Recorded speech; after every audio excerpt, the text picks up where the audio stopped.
proteção de margem de lucro. Anota isso, proteção de margem de lucro. Essa é uma ferramenta das redes milionárias para garantir a margem que elas querem. Quando a gente pensa em precificação, a gente tem que separar produtos que o cliente tem alta sensibilidade de preço, que são um punhado, né? São a minoria, aqueles produtos que o cliente tem uma noção de preço, que ele consegue comparar, daqueles que são a maioria. São os produtos de baixa sensibilidade de preço, ou seja, produtos que o cliente não tem noção do valor. E aí isso gera uma precificação dinâmica numa rede de lojas. O empresário que quer saber se a estratégia dele de precificação tá boa ou não, ele tem que levar em consideração esses indicadores que eu vou te revelar agora. Dino, até quando que vale a pena uma rede de lojas entrar em guerra de preço com a sua concorrência? Sabe como é que uma ótica criou um diferencial competitivo para fugir da guerra de preço? Foi com um equipamento único e que nem é tão caro assim.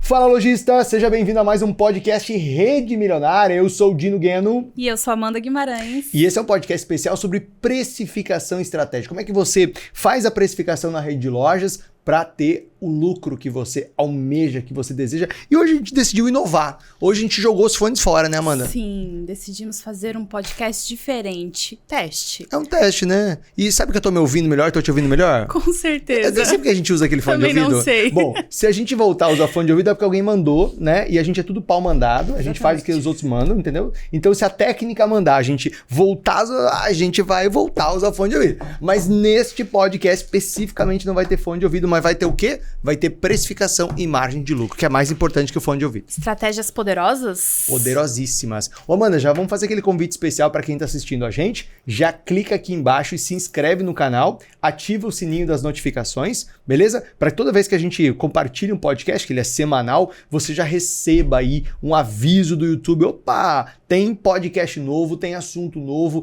tem estratégia nova para sua loja faturar o próximo milhão. Outra coisa também, lembra de seguir a gente lá no Instagram. Eu sou @Dino Gueno e também @Mentoria Rede Milionária. Fechado? Bora trabalhar, Amandinha? Vamos. E eu tenho uma pergunta muito importante. Quais fatores devem ser considerados ao definir a estratégia de precificação para otimizar a margem de lucro de uma rede de lojas? Massa. Bom, primeiro fator que uma rede de lojas precisa levar em consideração para definir ali a sua estratégia de precificação é o seu posicionamento e seu público-alvo. Por quê? Porque o preço, ele não é só uma fórmula numérica que vai dar o valor que o cliente vai pagar e tal. O preço, ele é também uma variável de marketing. O preço é também uma variável estratégica do negócio. O preço determina o público que eu vou atrair e o público que eu vou repelir, né? Então, se eu tenho uma rede, por exemplo, altamente popular, que tem um posicionamento de preço baixo, eu não posso trabalhar com um markup muito alto na maioria dos produtos. Alguns até posso, mas a maioria não. Eu não posso ter produto de preço de valor agregado muito alto, né? Então, o preço, ele é também uma variável de marketing e é também um filtro do cliente que eu quero atrair. Então, a primeira decisão que uma rede de loja precisa tomar é o seu posicionamento, que é como ela quer ser lembrada. Ela quer ser lembrada como o menor preço? Ela quer ser lembrada como a maior variedade? Ela quer ser lembrada como a que tem maior número de serviços e conveniência para o cliente, porque isso vai aumentar o preço, né? Mais serviços, mais custo, mais preço. Ela quer ser lembrada como a mais exclusiva, mais premium, onde o preço vai ser mais alto. Sim. Então, entende que a primeira decisão é qual é o posicionamento dessa rede de lojas. Não por acaso que quando você entra na rede milionária, quando o empresário entra na rede milionária, a primeira revisão que a gente faz é do seu posicionamento e do seu público-alvo, né? Então a primeira pergunta, o posicionamento, a segunda, o público-alvo. Ou seja, quem eu quero atrair, quem eu vou fazer feliz e quem eu vou repelir. Então, qual público é o público certo para o meu posicionamento que vai me trazer mais rentabilidade? Por quê? Porque o cliente errado, ele sequestra a tua rentabilidade. O cliente errado, ele confunde as suas decisões e ele faz com que você se oriente para o lado errado, né? Então, a gente costuma dizer que o cliente errado, ele costuma ser mais barulhento, ele costuma reclamar muito mais, né? Ele costuma ver muito mais defeitos que qualidades, ele reclama muito e compra pouco. Então, esse é o cara que a gente não quer no nosso negócio. Quem é o cliente errado?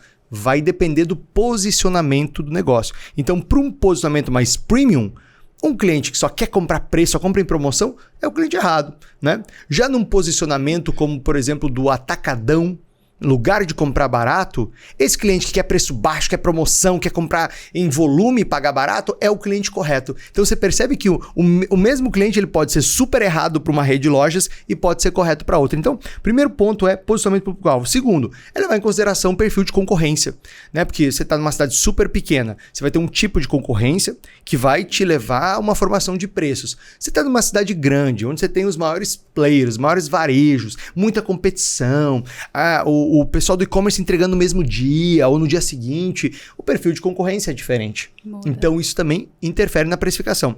E um outro ponto também é o desejo de lucro que eu tenho, né? A minha meta de lucro, ela também vai ser uma âncora, ela também vai ser um norte de como que eu vou formar preço, né? Se talvez nos primeiros anos do negócio, por uma consolidação, por um tipo de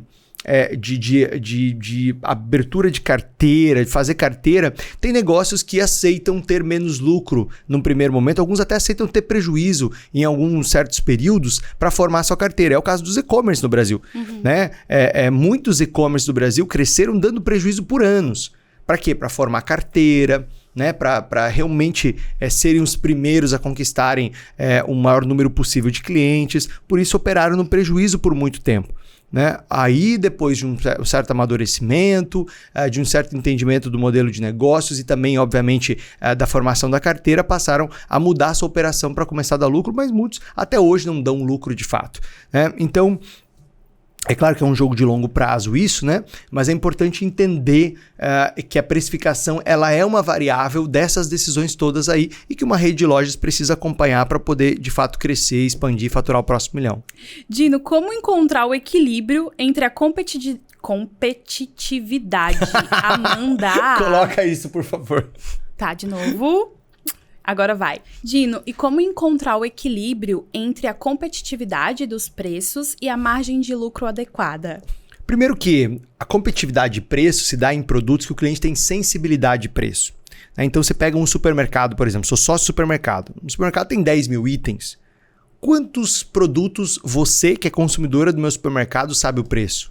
Talvez uns 20 ou 30, né? Ou seja, sobram 9.970 produtos para eu precificar um pouco mais de margem, alguns um pouco mais, outros um pouco menos. Então a competitividade se dá no equilíbrio entre eu ser competitivo e agressivo na precificação dos produtos que o cliente tem sensibilidade do preço, ou seja, aqueles que ele sabe o preço, aqueles que é fácil comparar com a concorrência, aqueles que ele tem memória de preço com aqueles que ele não tem memória de preço.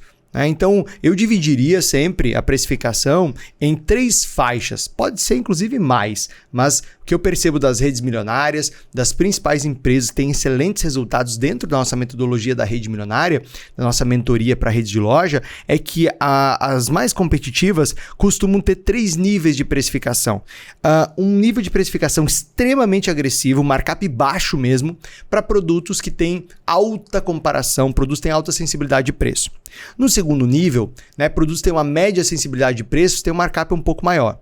E no terceiro nível, são aqueles produtos que são exclusivos, marca própria, é produto que é lançamento, é produto que é desejado, que é difícil de encontrar no mercado, né, produto mais raro. Esses produtos você tem uma precificação muito maior, né, onde você ganha mais dinheiro. Então, é esse equilíbrio entre sensibilidade de preço e baixa sensibilidade de preço. Bacana. E quais técnicas de precificação podem ser aplicadas para maximizar a margem de lucro em diferentes segmentos, por exemplo? Para maximizar o lucro em diferentes segmentos de produto, o empresário precisa primeiro definir o share, a participação de cada linha de produto numa loja. Eu fui muito tempo de móveis e eletro. E dentro de móveis e eletro, você tem claramente margens diferentes em segmentos diferentes. Por exemplo, segmento de móveis, normalmente é o que tem a melhor margem. Linha branca, que é refrigerador, ar-condicionado, lavadora, traz muito volume de venda, são produtos de valor agregado, mas deixa pouca margem. Você tem que financiar o cliente, você tem que vender parcelado, tem muita comparação de preço com a internet, com os concorrentes, que é o mesmo produto. Móveis não. Móveis, cada loja aí vende, né, muitas vendem marcas diferentes. Portáteis, por exemplo, você tem uma ótima margem, só que o valor agregado é baixo. Telefonia, celular, dá uma boa margem e o volume é bom. Quem determina o preço é a indústria. Você tem também a linha marrom, que é TV, som. A maioria dos produtos são detratores de margem, tem muita comparação com a internet também. Então percebe que tem linhas de produto que elas agregam margem e linhas de produto que não agregam margem. Linhas de produto que puxam volume de vendas e linhas de produtos que não puxam tanto volume de vendas. Por isso que se determina o share, a participação desejada de cada linha de produto dentro de uma rede de lojas de eletro, por exemplo. E você determina, olha, a linha branca deve participar, por exemplo, com 35%, celular deve participar com 15%, móveis deve participar com 40%, né? É difícil chegar lá, mas estou aqui só fazendo um cenário hipotético, né? E por aí vai, ou seja, você pega lá a fatia de 100% da venda, quanto por cento vai para cada linha de produto? E esse share, essa participação, ela é determinada pelo volume de vendas que aquela linha pode trazer, juntamente com a margem que cada linha consegue trazer. Para que a margem final seja a margem desejada na meta. Então, eu iria por esse caminho que é muito utilizado, por exemplo, no segmento de imóveis e elétricos, mas você pode aplicar em qualquer segmento, né? Numa ótica, você pode aplicar quando você quer participação de infantil, de solar, de lentes e de armações com lentes, né? Quando você quer de participação numa loja de roupas, por exemplo, de vestidos, de blusas, de jeans, de roupa esportiva, de roupa festa, de calçados, de bolsas e acessórios, entende? Você pode criar uma meta de participação a partir desse olhar do que é mais rentável e o que é menos rentável. Bacana. E quais são as vantagens e desvantagens de adotar uma estratégia de precificação baseada em valor percebido pelo cliente? Olha que interessante. Preço é o que o cliente paga na sua loja, valor é o que ele leva. Preço é o que ele paga, valor é o que ele leva. Então, preço é uma comparação com algo. Normalmente o cliente tem uma noção de preço, ou ele compara com alguma coisa que ele tem em mente, com uma compra anterior, com uma pesquisa que ele fez na internet. Isso é preço. Valor é uma outra relação. É o valor percebido em cima dos benefícios que aquele produto traz para a vida dele. Vamos pegar de exemplo a Polishop, uma rede que não é milionária, uma rede que é bilionária. A Polishop, você pega o comercial dela ou a explicação do vendedor, 90% do tempo é falando de benefícios, que é o que o produto faz pela vida da pessoa. E 10% do tempo é falando de características, que é o que o produto é. Quando a comunicação, seja ela na publicidade, seja ela no atendimento do vendedor ou no PDV, ela trabalha o benefício, ela faz o cliente perceber o quê? Preço ou valor? Valor. Então, se o cliente percebe os benefícios e percebe valor, aquele produto ele passa a valer. Não é que fica barato. Não é que o cliente... Nossa, é super barato essa frigideira de R$300. Não é isso. É que o cliente fala diferente. Ele fala assim, essa frigideira de R$300 vale. Vale a pena. Vale pagar mais caro, porque dura. Por exemplo, quando eu comprei essa gola alta aqui, eu queria comprar só para dar uma palestra e era uma ação muito rápida, eu nem imaginava que eu ia usar muito depois. E aí eu fui na Brooksfield. E aí eu falei, nossa, mas é tão caro, né? Uma peça que eu quase não vou usar, eu não vou gastar R$300, R$400 numa gola alta que eu quase não vou usar. Só que aí a partir do momento que eu vesti, que eu senti o tecido, que a vendedora me explicou isso, que eu vi o acabamento, que eu vi o caimento, aquele dinheiro que parecia caro, naquele ambiente, daquela loja premium, com aquela vendedora super consultora de moda, me explicando, fez valer a pena o investimento, né? Ou seja, o principal benefício, a principal vantagem de ter uma estratégia baseada em valor é que você faz o cliente perceber valor em produtos mais caros. Perceber valor em produtos que vão durar mais.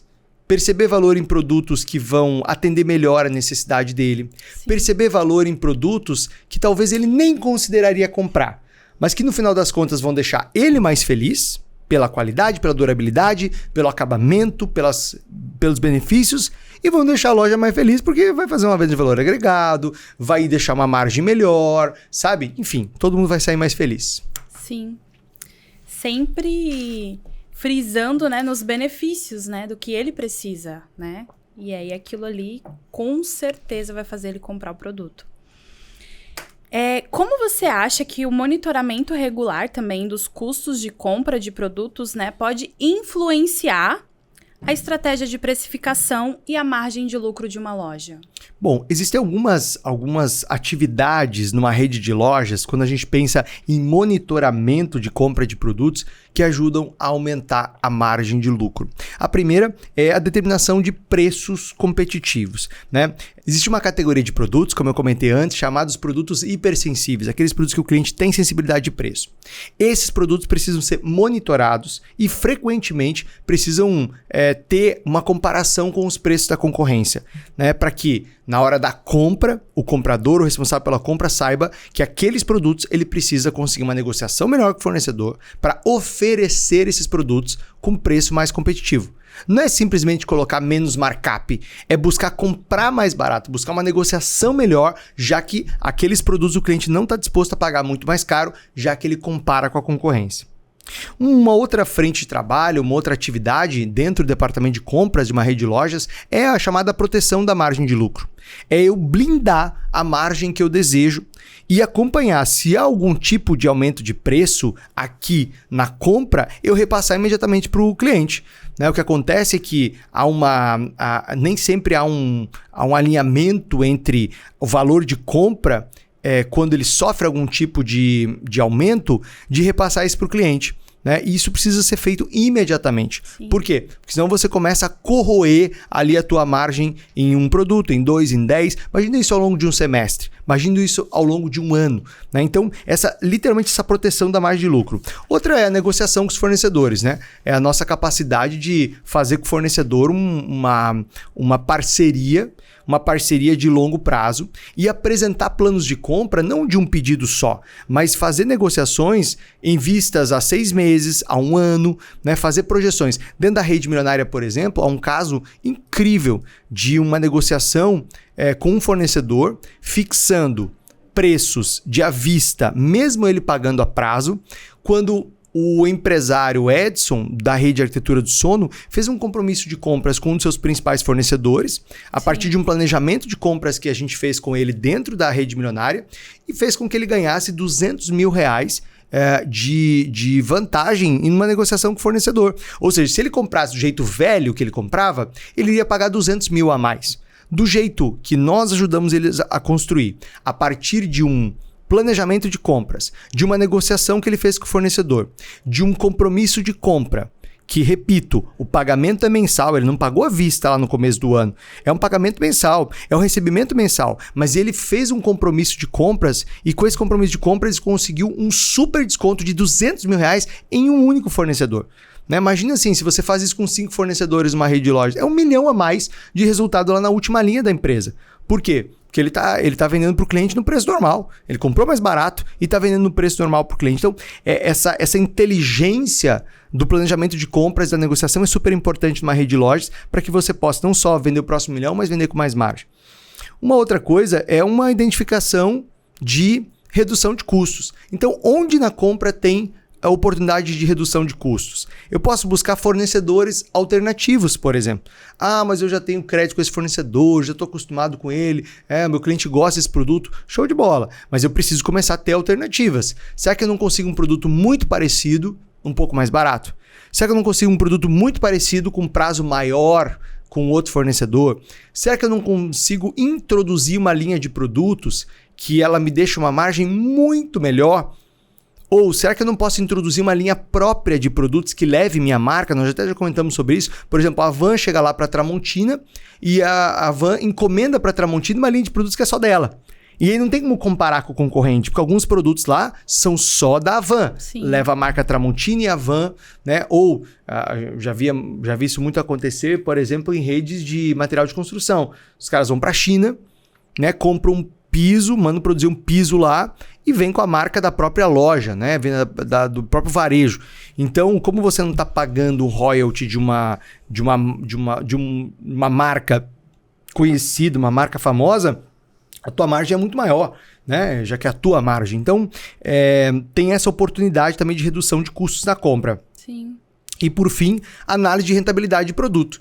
É olhar a margem que os produtos dão individualmente. Né? Quais são os produtos que dão mais margem? Quais são os produtos que dão menos margem? Para que a gente possa entender nesse composto da margem média, da loja quais são os grupos de produto que são detratores de margem, estragam a margem, puxam a margem para baixo, e quais são os produtos que de fato agregam margem ao negócio. E aí eu posso fazer um plano de ação em cima disso, né? Olhando para aqueles produtos que dão mais resultado. E de novo vou trazer o exemplo do supermercado. Dentro do supermercado, cesta básica é um detrator de margem, né? Você não ganha dinheiro com cesta básica. Agora, padaria dá uma margem maravilhosa. Então, o que eu faço? Eu crio campanhas de marketing para promover mais a padaria. Eu crio campanhas de marketing para promover mais produtos como bolos em domingo, ocasiões especiais, né? Eu divulgo, faça seu bolo, encomende seu bolo, bolo e salgados de festa com a gente, faça uma ação com as empresas ao redor ali para fazer uma divulgação para que elas encomendem esse produto que dá muita margem, né? Então, eu atraio pela cesta básica no preço competitivo, mas eu faço uma compensação de margem em produtos que o cliente não tem muita referência de preço, né? Quanto custa um cupcake? Quanto custa o quilo de salgadinho frito?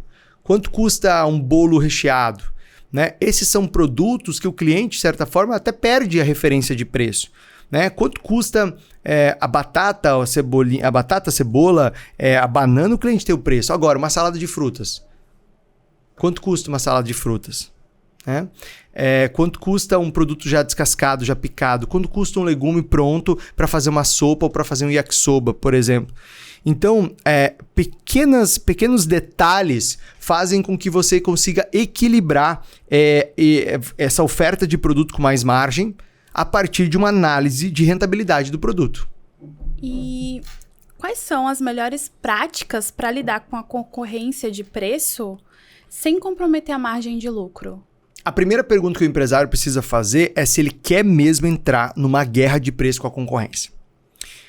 Porque entrar numa guerra de preço com a concorrência é uma decisão. Não é o único caminho. É um caminho. E às vezes parece ser o único caminho, mas não é. Então, se ele for entrar numa guerra de preço com a concorrência, ele vai ter que buscar, dentro dos recursos dele, quais são os produtos que ele consegue ter competitividade para bater na concorrência, atacar a concorrência e, de fato, tá preparado para uma guerra que pode ser ruim para os dois lados e talvez pode ser muito pior para ele do que para a própria concorrência se a concorrência for maior. Que uma coisa é você é o grande, você vai bater no pequeno. Você tem mais fôlego, você tem mais caixa. Outra coisa é o inverso. Agora, se eu entendo que a guerra de preço não é para mim, se não é o meu desejo e se não faz parte da minha estratégia, como é que eu saio? Como é que eu fujo dessa guerra de preço? Bom, primeiro eu preciso ter um diferencial competitivo na minha rede de lojas. A gente tem um exemplo na Rede Milionária, que é o Fabiano da Ótica Conceito. Ele tem lá um equipamento fantástico. Vou até pedir para o pessoal colocar aqui no vídeo para a gente ver. Um equipamento que faz a leitura do seu rosto, das suas medidas, a leitura do seu globo ocular, diz exatamente como tem que ser a curvatura do teu óculos. Ou seja, é um equipamento que te dá uma informação muito precisa para você ter o óculos perfeito, aquele óculos que não vai te dar dor de cabeça, aquele óculos que vai fazer realmente seu olho descansar. Você sabia se a curvatura estiver no lugar errado, o seu olho cansa ao invés de descansar? Isso pode te levar a dor de cabeça, insônia, uma série de coisas. Então isso é um diferencial competitivo. Por quê? Porque a esmagadora maioria das óticas não tem. Então, ali é um pouco mais caro. E é mais caro mesmo, ele assume que é um pouco mais caro o produto dele. Porém, ele tem um diferencial competitivo das outras óticas. Logo, ter um diferencial competitivo te ajuda. Logo, ter um diferencial competitivo te ajuda a fugir um pouco dessa guerra de preço. Outra coisa, ter um atendimento altamente consultivo, que é o que eu chamo de time milionário na Rede Milionária. É quando você tem, de fato, um gestor de loja que treina, prepara, tira do seu time o que ele tem de melhor para dar um atendimento consultivo. O que é um atendimento consultivo? É entender a necessidade do cliente, entender a dor do cliente, perceber o que está por trás do pedido do cliente, do interesse, do desejo dele, fazer uma apresentação encantadora dos produtos, contornar objeções, né?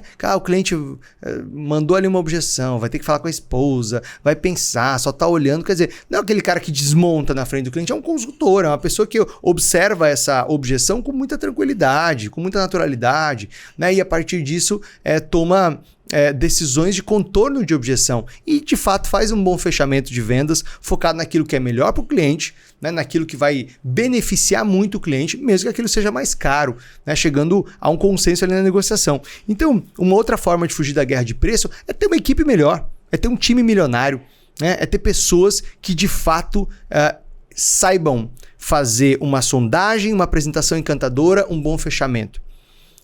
Eu penso que esses dois diferenciais aí, que não são diferenciais fáceis de ter, eu sei disso, né? Eu sei disso porque quando as empresas chegam na rede milionária, a maioria chega com esse problema com a equipe de vendas, né? Chega com relatando essa dificuldade em formar pessoas realmente comprometidas, formar realmente vendedores que estejam dispostos a servir o cliente, a entender o cliente, a trabalhar a venda, né? Comprometidos com o resultado, né? Eu sei que não é uma coisa fácil, mas o sucesso que as empresas vêm alcançando com faturamentos milionários dentro da metodologia da rede milionária me mostra que isso é possível. Sim, com certeza. É trabalhoso, não é rápido, mas é possível quando você tem a metodologia certa, quando você tem o acompanhamento certo, né? Quando você tem um método para seguir como o da rede milionária.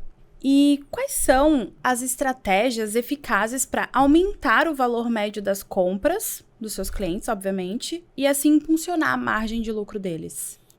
Um bom exemplo de uma rede milionária que consegue aumentar o volume médio de venda por cliente é o do Lojão da Construção, que faz parte da mentoria Rede Milionária. Quando o André do Lojão da Construção nos procurou, ele tinha um problema sério. A equipe dele só vendia quando ele fazia muita promoção. E a equipe tinha dificuldade de pegar aquele interesse que o cliente tinha pela promoção e transformar numa venda de valor agregado. Ele achava, inclusive, que nem dava mais para fazer isso pela experiência que ele tinha com a equipe dele.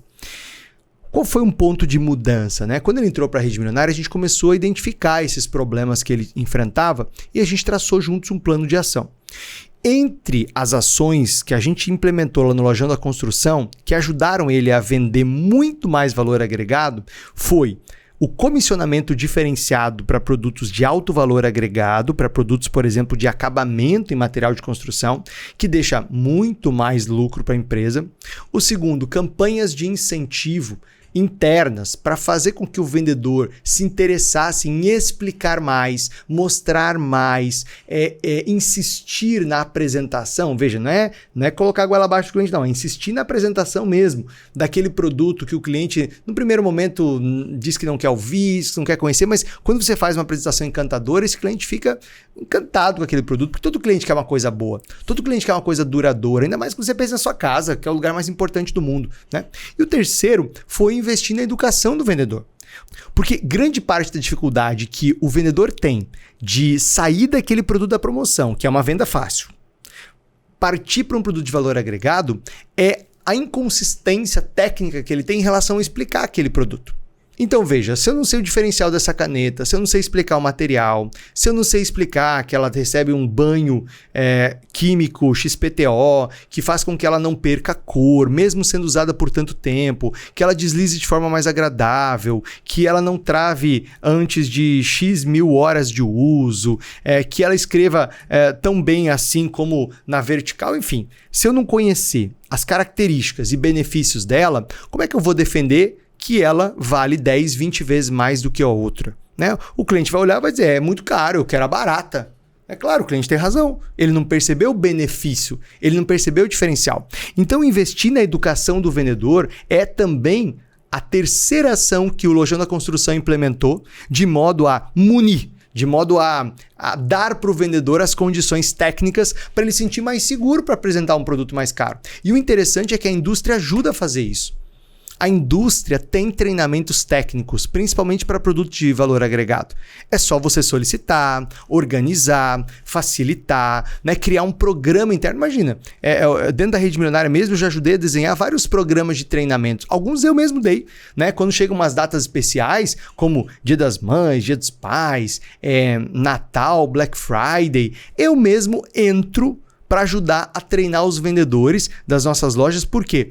Porque quanto mais formação você dá para aquelas pessoas do chão de loja, mais você dá condições para elas exercerem o que elas sabem fazer de melhor, que é encantar o cliente, né? Mas elas não precisam só de motivação ou de meta, elas precisam de conhecimento, que é como fazer aquilo que tem que ser feito, habilidade, que é saber fazer o que tem que ser feito, e atitude, que é a motivação, a vontade de fazer o que tem que ser feito, né? Conhecimento, habilidade, atitude. Então, essas 3 ações que eu comentei agora, essas 3 estratégias ajudaram a Lojão da Construção não só a fazer recorde de vendas consecutivos, mês após mês, né? Em alguns meses até dobrar sua venda milionária, como também fazer isso com muito mais rentabilidade. E como o conhecimento e análise da demanda do mercado, né, pode influenciar estratégias de precificação e a margem de lucro de uma rede de lojas? Quando uma rede de lojas sabe identificar o seu mercado, o seu público, ela começa a definir algumas estratégias interessantes de precificação que vão se traduzir em muito mais margem. Por exemplo, a primeira é a determinação do preço ideal. Como é que você determina o preço ideal para cada produto? Existem algumas técnicas, entre elas a mais velha de todas, que é você conhecer os preços da concorrência, né? Na hora de formar um preço, esse comprador, esse profissional ali de compras, ele precisa ter um conhecimento mínimo dos preços praticados pela concorrência para que ele não fique preso apenas no seu cálculo matemático, né? Mas ter uma noção de preço ideal para cada tipo de produto, sabendo aqueles produtos que ele vai conseguir ganhar mais dinheiro, que ele pode precificar mais, e aqueles que ele vai ter que ser um pouco mais agressivo no markup. O segundo ponto é a identificação de segmentos de mercado. Quando você pega aí qualquer tipo de rede de loja, de uma ótica, passando por material de construção, passando por supermercado, por confecções, por brinquedos, por decoração, móveis e eletro. Dentro de uma rede de loja, você vai ter segmentos de cliente. Pega o eletro, onde eu atuei por mais de 15 anos, aí 16 anos. Você tem o perfil de cliente que é um jovem que está mudando para estudar e que vem comprar a cama mais barata possível, um som, uma TV, uma escrivaninha para estudar. Você tem um casal jovem, né, que tá casando ali, tá começando a vida. Você tem o casal um pouco mais adulto, que já tem 2, 3 filhos e ali é uma outra configuração de casa. Você tem um casal já mais maduro, que os filhos saíram de casa, que quer uma cama muito melhor, que quer, né, tem mais grana e tal. E você vai ter aposentados, pessoas ali que ou estão numa vida mais confortável, uma vida muito remediada, né? Que vem ali comprar no carnezinho, pagar mensalmente, às vezes até compram produtos para a família. Então, se você pensar, cada perfil de clientes desse que eu citei, dessa loja de eletro, está disposto a comprar alguns produtos que os outros não estão. E estão dispostos a pagar alguns preços que os outros não estão. Então, quando eu faço essa identificação dos segmentos de cliente dentro do meu negócio, eu também vejo muita oportunidade de vender produtos certos, com a margem certa, para cada perfil de cliente. Inclusive, fazer ações de marketing para cada um, né? Outro ponto é ter precificações diferenciadas, né? Quando eu, por exemplo, identifico aqueles produtos que são lançamento, aqueles produtos que são exclusivos, aqueles produtos que são super diferenciados, que só eu tenho, concorrência não tem, e sobre eles eu aplico um markup maior. Quando eu identifico aqueles produtos mais competitivos, que são aqueles produtos que o cliente tem muita comparação de preço, e aplico um markup menor, né? Então, essa precificação diferenciada, dinâmica, ela faz uma diferença enorme no resultado. Para ter muito mais margem numa rede de lojas, outro ponto que o empresário precisa levar em consideração é o acompanhamento de tendências e sazonalidades. Ou seja, o que está por vir nos próximos 2 ou 3 meses que vai aumentar a demanda, seja por questão climática, seja por uma questão da dinâmica da vida do meu cliente, e que vai aumentar a demanda. E aumentar a demanda, o cliente vai estar disposto a pagar um pouco mais. Eu vou te dar um exemplo. Material escolar. Então, se uma rede de papelarias, ou enfim, se uma empresa que vende material escolar, ela 2 ou 3 meses antes de começar a demanda por material escolar, faz muita campanha, coloca na promoção pontualmente alguns itens de papelaria, só para formar a ideia de preço barato, preço barato, preço barato, preço barato. Pô, aquela empresa tem muita promoção, aquela empresa tem muito preço bom. Aí chega na hora do material escolar, ela corta as promoções. E ela lembra que lá tem as melhores, o melhor preço, material escolar e tal, só que ela está trabalhando com uma precificação normal, né? Ou seja, ela passou 2, 3, 4 meses criando uma ideia de uma empresa de um preço competitivo e na hora da sazonalidade, ela ganha dinheiro, né? E, claro, olhando para o histórico também de vendas, que é uma coisa que a gente faz na Rede Milionária, que a gente utiliza um painel, né, um dashboard que nós criamos com todas as informações históricas de venda, ticket médio mês após mês, os últimos 4, 5 anos, produto por atendimentos 4, 5 anos, mês após mês. Ou seja, quando a gente olha para esse cenário de histórico de vendas num painel só, que é no dashboard que a gente utiliza na Rede Milionária, eu consigo entender esses movimentos sazonais e também me preparar para eles, né? Tanto buscando ofertas mais agressivas ou produtos isca para épocas em que a venda cai, como também preparando também campanhas muito mais interessantes aproveitando o aumento de demanda para fazer dinheiro, para fazer venda com margem nas épocas em que a venda naturalmente sobe, né? E eu penso que são esses pontos aí que ajudam a gente a criar uma certa previsibilidade e uma estratégia para conseguir fazer cada vez mais volume com margem numa rede de lojas. Dino, e quais são as métricas e os indicadores chaves de desempenho que devem ser monitorados, né, para avaliar a eficácia das estratégias de precificação numa rede de lojas? O empresário do varejo que quer identificar se a sua estratégia de precificação está sendo eficaz ou não para a margem que ele deseja, precisa acompanhar alguns indicadores chaves do varejo, tá? O primeiro é, claro, a margem de lucro bruta. O segundo, a margem de lucro líquida. O terceiro é o markup, lembrando que o markup é a marcação de preço, né? Markup para cima, ele não vai seguir especificamente uma fórmula rígida. Por quê? Porque ele vai precisar usar o markup maior para produtos de baixa sensibilidade de preço, markup menor para produtos de alta sensibilidade de preço, que o cliente sabe o preço, tem noção do preço, e também baixo markup para produto de promoção, né? Produto de oferta de mídia. Outra coisa é o ticket médio de vendas, porque a qualidade do ticket médio de vendas mostra a eficiência de venda sobre uma operação, né? Quanto maior o ticket médio, maior a eficiência de vendas sobre cada cliente, né? Olhando isso de forma individual. Outra taxa de conversão, né, que é a taxa de sucesso que o vendedor tem sobre cada atendimento. Quanto maior a taxa de conversão, maior é a tua margem e melhor a tua estratégia de precificação. Por quê? Porque você tem menos esforço para converter clientes. Porque às vezes o vendedor lá atende 10 clientes e converte 2, versus um outro vendedor que atende 10 clientes e converte 4.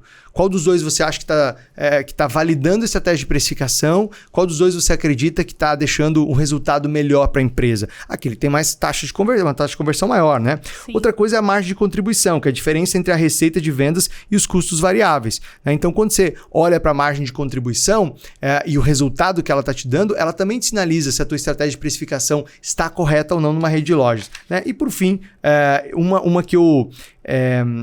não é diretamente uma métrica financeira, mas é uma métrica de satisfação do cliente, que é o NPS, né? Net Promoter Score, que é aquela nota que o cliente dá quando pergunta, olha, de 0 a 10, o quanto você indicaria a nossa empresa para amigos e familiares? Né? E aí, se o cliente dá uma nota 9 ou 10, ele é um promotor. Se ele dá uma nota 7 ou 8, ele é um neutro.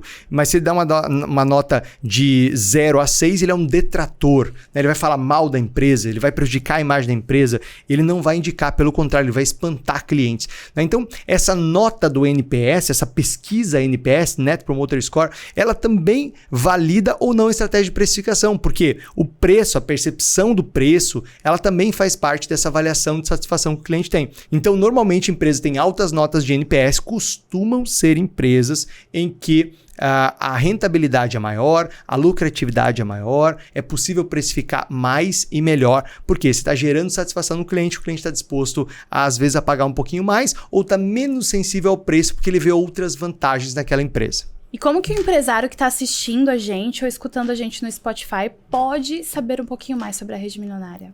Bom, se você é empresário, tem uma ou mais lojas e fatura mais de 1.200.000 por ano, você pode se candidatar a umas vagas na Mentoria Rede Milionária, o programa que a gente tem de mentoria para redes de loja que querem faturar o próximo milhão. Para isso, o primeiro passo é a gente fazer um diagnóstico de aceleração de varejo aí na tua empresa. Como é que funciona esse diagnóstico? Bom, primeiro, ele é gratuito e sem compromisso. É uma reunião executiva entre um dos nossos especialistas e você ou você e seu sócio. Nessa reunião, a gente vai identificar quais são as oportunidades do seu negócio, quais são os erros também que você está cometendo que estão afastando você do próximo milhão. Você sai dessa reunião não apenas com mais clareza sobre quais são as ações que você precisa implementar para faturar o próximo milhão na sua rede de lojas, mas também você sai com um plano de ação prático. Bom, só essa sessão a gente poderia cobrar aí mais de R$2.000, mas ela é um presente para as primeiras pessoas que agendarem a partir desse podcast. Ela é gratuita e sem compromisso, mas só para as 20 primeiras pessoas que assistirem esse podcast ou que ouvirem e agendarem. Se você está assistindo a gente no YouTube, o link de agendamento da sessão estratégica de aceleração do varejo está aqui embaixo. Tá aqui embaixo na descrição do vídeo. É só você abrir a descrição do vídeo, vai ter um link onde você vai preencher um formulário e aí o meu time vai te ligar no dia seguinte, né, em horário comercial, e vai confirmar as suas informações, vai checar com você se foi você mesmo que escreveu e tal, e aí vai confirmar um horário dentro da nossa agenda dos nossos especialistas que bate aí com o horário que você pode. E aí sim vai acontecer a sessão, combinado? Então, clica no link que tá na descrição do vídeo. Se você tá ouvindo a gente no Spotify ou se por algum motivo você não encontrou o link, você vai me chamar no direct do Instagram e falar, Dino, eu quero aquele diagnóstico de aceleração do varejo que você prometeu e eu vou te mandar o link e aí você vai poder agendar, tá certo?